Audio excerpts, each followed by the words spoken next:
Hi guys, ako si Jenna at ito nga pala si Biggie.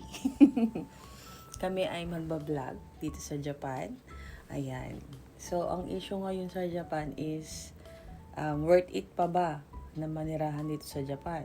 So, ito ang opinion namin ni Biggie. Biggie, worth it ba manirahan dito sa Japan? Opo, masarap po dito matirahan. Hindi matirahan, manirahan. Ano ba yan, Biggie? Yun na nga lang sasabihin mo eh. Talaga naman talaga itong baby. Cute-cute na pong baby ko na to ya. Yan.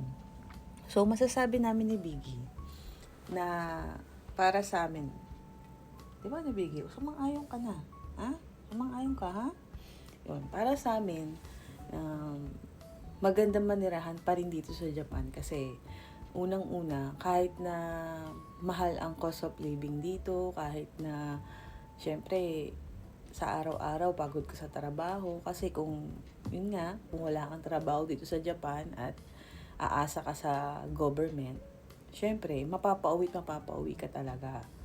So para sa akin, kaya ako nasabi na worth it tumira dito sa Japan kasi unang-una, yung klima dito, yung bango ng hangin, yung katahimikan, yung magkakaroon ka ng yung payapa na kaisipan. Alam mo yung parang naglalakad ka lang dyan sa daan, hindi ka mangangamba na baka may mang-hold up sa'yo, may mangyari sa hindi maganda, yung ganun. Alam mo yun, yung parang kahit minsan madaling araw na, magutom ka, maglakad ka lang dyan, pumunta ka sa convenience store, bumili ka ng makakain mo. Alam mo yun, yung parang safe ka, yung ganun ba. Tapos, ang pinakagusto ko rin dito, syempre, yung mga tao. Alam mo yun, kahit di ka kilala, naglalakad ka or, alam mo yun, maglalakad ka tapos papasok ka sa trabaho or pauwi ka sa trabaho or may pinuntahan ka lang. Alam mo yung babatiin ka ng mga kapitbahay mo ng maayos, hindi mo naman sila kilala, hindi ka naman nila kilala, pero magagalang, yung mga bata dito, magagalang, nakakauwi sila ng maayos sa bahay nila, nakakapasok sila sa school. Alam mo yung sobrang hinahanap-hanap ko na kapayapaan, dito ko nakita. So para sa akin, kung magtaas man sila ngayon, desisyon nila na magtaas sila ng mga ganyan na bayarin or mga rules nila na mas pinahihigpit para sa ating mga foreigners. Para sa akin, mas okay na rin yun para kapayapaan din yun eh. At saka, hindi lang sa kapayapaan, kumbaga, sino ba naman yung maghahangad ng bansa na magulo, maraming matigas ang ulo, masasama yung hangarin, 'di ba? Lalo na sa kapwa, o 'di ba?